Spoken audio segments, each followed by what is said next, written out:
Maintenant, nous passons du souci de Néhémie à son action. Car, comme nous l'avons dit dans les précédents audios, Néhémie n'était point un critique détaché et négatif de la situation.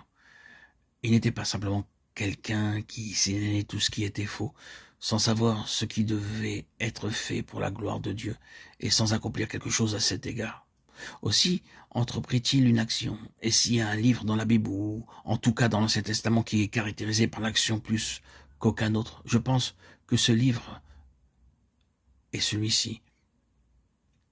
Lorsque Néhémie intervint, tout d'abord, il s'informa pleinement et avec précision de la situation. Nous trouvons des paroles comme celle-ci. Hanani, l'un de mes frères, et quelques hommes arrivèrent de Juda. Je les questionnai au sujet des Juifs, réchappés qui étaient restés de la captivité, au sujet de Jérusalem. Néhémie 1-2. Et puis, quand il vint à Jérusalem, nous le voyons se mettre en mouvement par ces termes descriptifs. Je me levai pendant la nuit avec quelques hommes sans avoir dit à personne ce que mon Dieu m'avait mis au cœur de faire pour Jérusalem. Il n'y avait avec moi d'autres bêtes de somme que mes propres montures. Je sortis de nuit, considérant les murailles en ruine de Jérusalem et réfléchissant à ces portes consumées par le feu. Néhémie 2:12-18.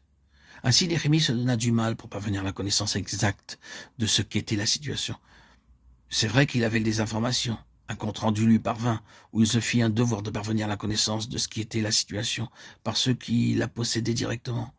Mais dès que ce fut possible pour lui de faire sur les lieux, de le voir sur les lieux, il vérifia le compte-rendu et s'informa avec précision et directement comment les choses étaient exactement. Et je voudrais suggérer que pareillement, quand le Seigneur parle concernant le rétablissement de son témoignage, c'est le sujet qui se trouve devant nous. Ceux qui coopéreront avec lui doivent être informés avec précision et pleinement. Alors que leurs informations peuvent leur parvenir indirectement, ils ne doivent pas se satisfaire du meilleur compte-rendu de bonnes sources, mais ils doivent savoir directement comment sont exactement les choses. Vous et moi, nous ne serons jamais de grande utilité pour le Seigneur, jusqu'à ce que nous sachions exactement quel est l'état spirituel des choses, de ce qui doit être fait. Nous devons réellement voir et connaître ceci en ce qui nous concerne, non pas simplement l'obtenir de la part du grand nombre de ceux qui nous le rapportent. C'est un fait qu'aujourd'hui, nous pouvons difficilement aller quelque part dans quelque partie du monde que ce soit sans trouver des gens déplorant l'état spirituel des choses parmi le peuple du Seigneur. Leur sens des choses est juste dans l'ensemble, bien que, comme nous l'avons dit auparavant, beaucoup d'entre eux simplement se plaignent, murmurent, gémissent et critiquent sans avoir quoi que ce soit à offrir en guise de remède et d'amélioration.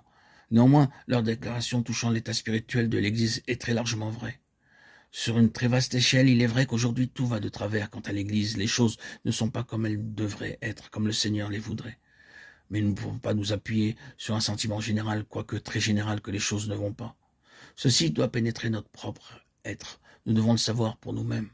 Je ne suggère pas que nous devrions aller essayer de découvrir tout ce qui ne va pas et faire une longue liste de tout ce qui est tellement défectueux et déplorable aujourd'hui. Mais je dis ceci. Si nous devons coopérer avec Dieu pour qu'il obtienne les choses comme il les voudrait, la question de la situation doit être une chose reçue directement dans nos propres cœurs. Nous devons le savoir pour nous-mêmes. Nous ne devons pas être des mécontents professionnels, mais ceux qui ont un réel travail d'enfantement du cœur à cause de ce que nous savons être la situation, ce que nous constatons, ce qui est évident à nos propres yeux et qui trouble nos propres cœurs.